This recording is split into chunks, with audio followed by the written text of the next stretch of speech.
Morning. അപ്പോൾ നമ്മുടെ ഇന്നത്തെ റെസിപ്പി എന്ന് പറയുന്നത് ചപ്പാത്തിയുടെയും അപ്പത്തിൻ്റെയും ഫ്രൈഡ് റൈസിൻ്റെയും ഒക്കെ കൂടെ കഴിക്കാൻ പറ്റിയ നല്ലൊരു സൈഡ് ഡിഷാണ് നമ്മുടെ എഗ് മഞ്ചൂരിയൻ. ഒരു 2-3 മുട്ട ഉണ്ടെങ്കിൽ നമുക്ക് വളരെ ഈസി ആയിട്ട് തയ്യാറാക്കാം. ബാക്കിയുള്ള സോസുകളൊക്കെ മിക്കവരുടെയും വീട്ടിലുണ്ടാകുന്നതാണ്.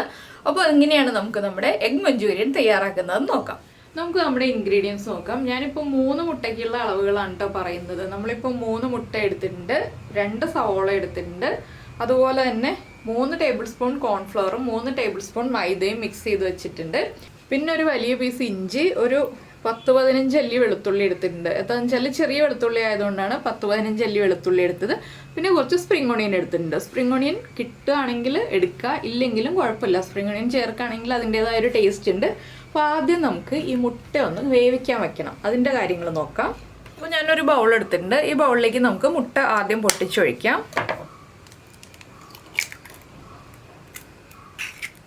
നിങ്ങൾക്ക് 4 മുട്ട എടുക്കുകയാണെന്നുണ്ടെങ്കിൽ വലിയ 2 സവോള എടുക്കണം എന്ന് മാത്രമേ ഉള്ളൂ. ബാക്കിയുള്ള ഇൻഗ്രീഡിയൻസ് ഒക്കെ ഏകദേശം ഇത് തന്നെ ചേർത്താൽ മതി കേട്ടോ. അപ്പോൾ നമ്മൾ 3 മുട്ടയും പൊട്ടിച്ചൊഴിച്ചിട്ടുണ്ട്. ഇതിലേക്ക് നമുക്ക് മുട്ടയ്ക്ക് ആവശ്യമായ ഉപ്പ്, വളരെ ചെറിയ അളവിൽ ഉപ്പ് ചേർക്കുക. നമ്മുടെ സോസുകളിലൊക്കെ ഉപ്പുള്ളതാണ്, അതുകൊണ്ട് മുട്ടയ്ക്ക് ആവശ്യമായ ഉപ്പ് ചേർക്കുക. പിന്നെ ഒരു 1/4 ടീസ്പൂൺ കുരുമുളക് പൊടിയും ചേർക്കുക. ഇനി ഇതൊന്ന് നന്നായിട്ട് ബീറ്റ് ചെയ്തെടുക്കുക. അപ്പോൾ നമ്മളൊരു ബൗളിൽ അല്ലെങ്കിൽ ഒരു പാത്രത്തിൽ, സ്റ്റീൽ പാത്രമായിരിക്കും നല്ലത്, നമുക്ക് ആവിയിൽ വെച്ച് വേവിക്കാൻ പറ്റുന്ന ഒരു പാത്രത്തിൽ നന്നായിട്ടൊന്ന് എണ്ണ തടവി വയ്ക്കാം. അതിലേക്ക് നമ്മൾ ഈ ബീറ്റ് ചെയ്ത് വെച്ചിരിക്കുന്ന മുട്ട ഒഴിച്ചിട്ട് ആവിയിൽ വെച്ച് വേവിച്ചെടുക്കണം. അപ്പോൾ ഞാൻ ഈ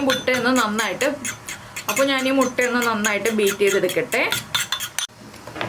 അപ്പോൾ നമ്മുടെ മുട്ട ഞാൻ ബീറ്റ് ചെയ്തെടുത്തിട്ടുണ്ട്. അത് ഈ ഒരു എണ്ണ തടവിയ പാത്രത്തിലേക്ക് നമുക്ക് ഒഴിച്ചു കൊടുക്കാം. ഇതിന് നമുക്ക് ഇഡ്ഡലി തട്ടിൽ വെച്ചിട്ട് ഒന്ന് ആവി കയറ്റിയെടുക്കാം. അപ്പോൾ ഒരു 10 മിനിറ്റ് ആവി കയറ്റിയെടുക്കുക. അതിനുശേഷം ചൂട് മാറിയിട്ടേ നമുക്ക് കട്ട് ചെയ്തെടുക്കാൻ പറ്റുള്ളൂ. ഇത് കുക്കാവുന്ന സമയത്ത് നമുക്ക് ബാക്കി കാര്യങ്ങൾ ചെയ്യാം. അപ്പോൾ നമ്മുടെ മുട്ട കുക്കാവുന്ന സമയത്ത് നമുക്ക് ഇഞ്ചിയും വെളുത്തുള്ളിയും നന്നായിട്ട് ചോപ്പ് ചെയ്തെടുക്കണം. അതുപോലെ തന്നെ സവോള ചെറിയ പീസുകളായിട്ട് കട്ട് ചെയ്തെടുക്കണം, വലിയ പീസുകളായിട്ട് കട്ട് ചെയ്തെടുക്കരുത്. പിന്നെ ഞാൻ ഇതിലൊരു ഇൻഗ്രീഡിയൻറ്റ് പറയാൻ വിട്ടുപോയി, നമ്മുടെ ക്യാപ്സിക്കാണ്. ഒരു ക്യാപ്സിക്കം നമുക്ക് എടുക്കാം. ക്യാപ്സിക്കവും കൂടി നമ്മൾ ചെറിയ ക്യൂബ്സ് ആയിട്ട് കട്ട് ചെയ്തെടുക്കുക. അപ്പോൾ നമുക്കിതെല്ലാം കട്ട് ചെയ്ത് വയ്ക്കാം, മുട്ടയൊന്ന് കുക്കായി വരട്ടെ. ഇപ്പോൾ നമ്മുടെ സവോള കട്ട് ചെയ്തെടുത്തിട്ടുണ്ട്, ക്യാപ്സിക്കം കട്ട് ചെയ്തെടുത്തിട്ടുണ്ട്, അതുപോലെ തന്നെ സ്പ്രിംഗ് ഓണിയൻ്റെ വൈറ്റ് പാർട്ടും ഇഞ്ചിയും വെളുത്തുള്ളിയും ഒരുമിച്ച് കട്ട് ചെയ്ത് ചോപ്പ് ചെയ്ത് വെച്ചിട്ടുണ്ട്. പിന്നെ നമ്മൾ സ്പ്രിംഗ് ഓണിയൻ്റെ ഗ്രീൻ പാർട്ട് സെപ്പറേറ്റ് കട്ട് ചെയ്ത് വെച്ചിട്ടുണ്ട്. ഇതിനിടയിൽ നമ്മുടെ മുട്ട കുക്കായി വന്നിട്ടുണ്ട്, അതും ഞാൻ കാണിച്ചു തരാം. മുട്ട കുക്കായിട്ട് ചൂടൊക്കെ മാറിയിട്ടുണ്ട്. അപ്പോൾ ചൂട് മാറിയതിന് ശേഷം മാത്രം നമ്മൾ ഡീമോൾഡ് ചെയ്യാം കേട്ടോ. ചൂടോടുകൂടി ഡീമോൾഡ് ചെയ്യരുത്. ഇനി നമുക്ക് ഈ മുട്ട ഡീമോൾഡ് ചെയ്ത് കട്ട് ചെയ്തെടുക്കാം. നമുക്ക് ഇഷ്ടമുള്ള ഷേപ്പിൽ കട്ട് ചെയ്യാം. ഞാനിപ്പോൾ ചെറിയ പീസുകളായിട്ട് കട്ട് ചെയ്യാൻ പോവാണ്. നമുക്കിത് ഫ്രൈ ചെയ്യാനുള്ളതാണ്. അപ്പോൾ ഞാനിതൊന്ന് കട്ട് ചെയ്തെടുക്കട്ടെ. അപ്പോൾ നമ്മൾ മുട്ടയെല്ലാം ഇതുപോലെ പീസാക്കി വെച്ചിട്ടുണ്ട്. ഇനി നമുക്കിതൊന്ന് നമ്മുടെ കോൺഫ്ലവറും മൈദപ്പൊടിയൊക്കെ എടുത്ത് വെച്ചില്ലേ, അതിലൊന്ന് കോട്ട് ചെയ്തെടുക്കണം. അപ്പോൾ നമുക്കൊരു ബാറ്റർ റെഡിയാക്കി എടുക്കാം. അതിനായിട്ട് ഞാൻ വേറൊരു ബൗൾ എടുത്തിട്ടുണ്ട്. ഇതിലേക്ക് നമുക്ക് നമ്മുടെ പൊടികളൊക്കെ ഒന്ന് മിക്സ് ചെയ്തെടുക്കാം. നമ്മളെടുത്ത് വെച്ചിരിക്കുന്ന മൈദപ്പൊടിയും കോൺഫ്ലവറും ചേർന്ന മിക്സ് ഉണ്ടല്ലോ, അതിട്ട് കൊടുക്കുക ബൗളിലേക്ക്. കുറച്ച് തിക്കായിട്ട് കോട്ട് ചെയ്യണം കേട്ടോ, മുട്ടയല്ലേ, അതുകൊണ്ട് കുറച്ച് തിക്കായിട്ട് കോട്ട് ചെയ്യണം. ഇതിലേക്ക് നമുക്ക് ആദ്യം കുറച്ച് ഉപ്പ്, മുട്ടയിൽ ഉപ്പ് ചേർത്തതാണ്, ഈ ബാറ്ററിന് ആവശ്യമായ ഉപ്പ് മാത്രം ചേർക്കുക. 1 പിഞ്ച് മഞ്ഞൾപ്പൊടി. പിന്നെ നമ്മൾ കളറിനും എരിവിനുമായിട്ട് ചില്ലി സോസ് ചേർക്കുന്നുണ്ട്.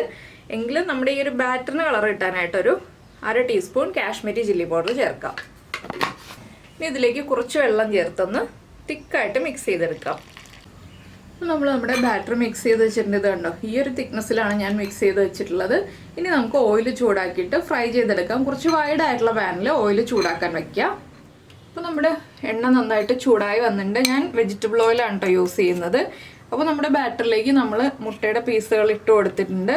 ഒരുമിച്ച് കൂടുതൽ എണ്ണയിലേക്ക് ഇട്ട് കൊടുക്കരുത്. നമ്മൾ കുറച്ച് ഗ്യാപ്പിട്ട് ഒരു ഡിസ്റ്റൻസിൽ ഫ്രൈ ചെയ്തെടുക്കുക. അപ്പോൾ കുറച്ച് എണ്ണം വീതം ഞാനിങ്ങനെ എണ്ണയിലേക്ക് ഇട്ട് എല്ലാ സൈഡും ഒരേപോലെ ഫ്രൈ ചെയ്തെടുക്കട്ടെ. എല്ലാം ഇട്ട് കൊടുക്കട്ടെ കേട്ടോ. ഇപ്പോൾ ഞാൻ ഫസ്റ്റ് ബാച്ച് ഇട്ട് കഴിഞ്ഞു. ഇത് 4 സൈഡും ഒരുപോലെ നമുക്ക് ഫ്രൈ ചെയ്തെടുത്തതിന് ശേഷം അടുത്ത ബാച്ച് ഇടാം കേട്ടോ. അപ്പോൾ എല്ലാ സൈഡും ഫ്രൈ ആയി കഴിയുമ്പോൾ കാണിച്ചു തരാം എങ്ങനെയുണ്ടെന്നുള്ളത്.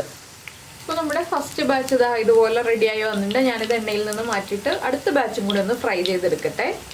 അപ്പോൾ നമ്മൾ മുട്ടയെല്ലാം ഫ്രൈ ചെയ്ത് മാറ്റി ഞാൻ വേറെ പാൻ വെച്ചിട്ട് അതിലേക്ക് മുട്ട ഫ്രൈ ചെയ്ത ഓയിലിൽ നിന്ന് കുറച്ച് ഓയിൽ ഒഴിച്ചിട്ടുണ്ട്. ഇനി നമുക്ക് ചോപ്പ് ചെയ്ത് വെച്ചിരിക്കുന്ന ഇഞ്ചിയും വെളുത്തുള്ളിയും ചേർക്കാം. ഈ ഇഞ്ചിയും വെളുത്തുള്ളിയും ഒന്ന് ചൂടായി വരുമ്പോൾ ഇതിൻ്റെ കൂടെ തന്നെ നമ്മുടെ സ്പ്രിംഗ് ഓണിയൻ്റെ വൈറ്റ് പാർട്ട് കട്ട് ചെയ്ത് വെച്ചതുണ്ടല്ലോ അതും കൂടി ചേർത്ത് കൊടുക്കുക. ഓയിൽ വല്ലാതെ ചൂടായി പോകരുത് കേട്ടോ. ചെറുതായിട്ടൊന്ന് ചൂടായി തുടങ്ങുമ്പോൾ തന്നെ നമ്മൾ ഇതൊക്കെ ചേർത്ത് കൊടുക്കുക. എന്താണെന്ന് വെച്ചാൽ നമ്മൾ ഇഞ്ചിയും വെളുത്തുള്ളിയും നന്നായിട്ട് ചോപ്പ് ചെയ്താണ് വെച്ചിരിക്കുന്നത്. അപ്പോൾ വേഗം കരിഞ്ഞു പോകും. അതുകൊണ്ടാണ് ചെറിയ ചൂടിൽ തന്നെ നമ്മൾ ഇതെല്ലാം ചേർക്കുന്നത്. ഇനി ആ ഇഞ്ചിയുടെയും വെളുത്തുള്ളിയുടെയും ഫ്ലേവർ നന്നായിട്ട് ഓയിലിലേക്ക് ഒന്ന് ഇറങ്ങി വന്ന് കഴിയുമ്പോൾ കളർ മാറിപ്പോരുത്. ഒരു 30 സെക്കൻഡ് ഞാനിപ്പോൾ ഇഞ്ചിയും വെളുത്തുള്ളിയും ചേർത്തിട്ട് ഇളക്കിയിട്ടുണ്ട്. ഇനി നമ്മൾ നമ്മുടെ സവോള ചേർക്കുകയാണ്. സവോള ചേർത്തിട്ട് സവോള ഒന്ന് കടിക്കാൻ കിട്ടണം. നമുക്ക് നന്നായിട്ട് ട്രാൻസ്പെറൻ്റ് ആയി പോകരുത്. ആ ഒരു പാകത്തിൽ നമ്മളൊന്ന് കുക്ക് ചെയ്തെടുക്കുക. ഇപ്പോൾ ഉപ്പൊന്നും ചേർക്കരുത് കേട്ടോ. എന്താണെന്ന് വെച്ചാൽ നമ്മുടെ സോസുകൾക്ക് ഉപ്പുള്ളത് കൊണ്ട് നമ്മളിപ്പോൾ ഉപ്പൊന്നും ചേർക്കരുത്. നന്നായിട്ടൊന്ന് ട്രാൻസ്പെറൻ്റ് ആയി വരുന്നത് വരെ ഇളക്കി കൊടുക്കുക. അപ്പോൾ നമ്മുടെ സവോള ഒന്ന് ട്രാൻസ്പെറൻ്റ് ആയി വന്നിട്ടുണ്ട്. ഈ ഒരു റെസിപ്പി നമുക്ക് ഡ്രൈ ആയിട്ടും എടുക്കാം, സെമി ഗ്രേവി ആയിട്ടും എടുക്കാം, ഗ്രേവി ആയിട്ടും എടുക്കാം. അപ്പോൾ ഞാനിതൊരു സെമി ഗ്രേവി കൺസിസ്റ്റൻസിയിലാണ് എടുക്കുന്നത്. എന്താണെന്ന് വെച്ചാൽ ഞാൻ ചപ്പാത്തി കറിയായിട്ടാണ് എടുക്കുന്നത്. അപ്പോൾ കുറച്ച് കോൺഫ്ലോർ വെള്ളത്തിലൊന്ന് മിക്സ് ചെയ്ത് അടുപ്പിച്ച് വയ്ക്കുക. ഇനിയുള്ള കാര്യങ്ങളൊക്കെ ഫാസ്റ്റാണ്. അപ്പോൾ ഇനി നമുക്കിതിലേക്ക് സോസുകൾ ചേർത്ത് കൊടുക്കാം. നമ്മൾ ചേർക്കുന്നത് ചില്ലി സോസാണ്. ചില്ലി സോസ് ചേർക്കുമ്പോൾ നമ്മൾ ഒരു ടേബിൾ സ്പൂൺ ചില്ലി സോസ് ചേർക്കുക. നമ്മുടെ മുളക് പൊടി ചെറിയൊരളവിലാണെങ്കിലും മുട്ടയിൽ ചേർത്തിട്ടുണ്ട്. അപ്പോൾ 1 ടേബിൾ സ്പൂൺ ചില്ലി സോസ്. പിന്നെ ലൈറ്റ് സോയ സോസ് ആണെങ്കിൽ 2 ടേബിൾ സ്പൂൺ വരെ ചേർക്കാം. എൻ്റെ കയ്യിൽ ഡാർക്ക് സോയ സോസ് ആണ്, അതുകൊണ്ട് ഞാൻ 1 ടേബിൾ സ്പൂണേ ചേർക്കുന്നുള്ളൂ. പിന്നെ നമ്മുടെ ടൊമാറ്റോ സോസ് ഞാനൊരു 2.5 ടേബിൾ സ്പൂൺ ചേർക്കുന്നുണ്ട്. ഈ സോസുകൾ മൂന്നും നന്നായിട്ട് കുക്കായി വരണം.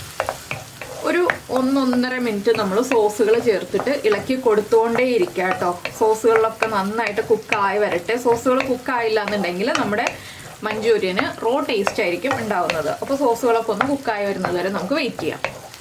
ഈ സോസുകളുടെ കൂടെ തന്നെ ഞാനൊരു 1/2 ടീസ്പൂൺ പഞ്ചസാര ചേർക്കുന്നുണ്ട്. അതുപോലെ തന്നെ 1/2 ടീസ്പൂൺ വിനീഗറും ചേർക്കുന്നുണ്ട്. ഇനി വിനീഗറും കുക്കാവണം. അതുപോലെ തന്നെ നമ്മുടെ പഞ്ചസാരയും ഒന്ന് മെൽറ്റായി വരണം. എല്ലാം കുക്കായി കഴിഞ്ഞിട്ട് വേണം നമുക്കിതിലേക്ക് ക്യാപ്സിക്കം ചേർക്കാൻ. എന്താണെന്ന് വെച്ചാൽ ക്യാപ്സിക്കം ഓവർ കുക്കായി പോകരുത്. അതുകൊണ്ടാണ് നമ്മൾ ഈ സോസുകൾ കുക്കായി കഴിഞ്ഞിട്ട് ക്യാപ്സിക്കം ചേർക്കുന്നത്. അപ്പോൾ നമ്മുടെ സോസുകളൊക്കെ ഒരുവിധം കുക്കായിട്ടുണ്ട്. ഇനി നമുക്കിതിലേക്ക് നമ്മൾ കട്ട് ചെയ്ത് വെച്ചിരിക്കുന്ന ക്യാപ്സിക്കം ചേർക്കാം.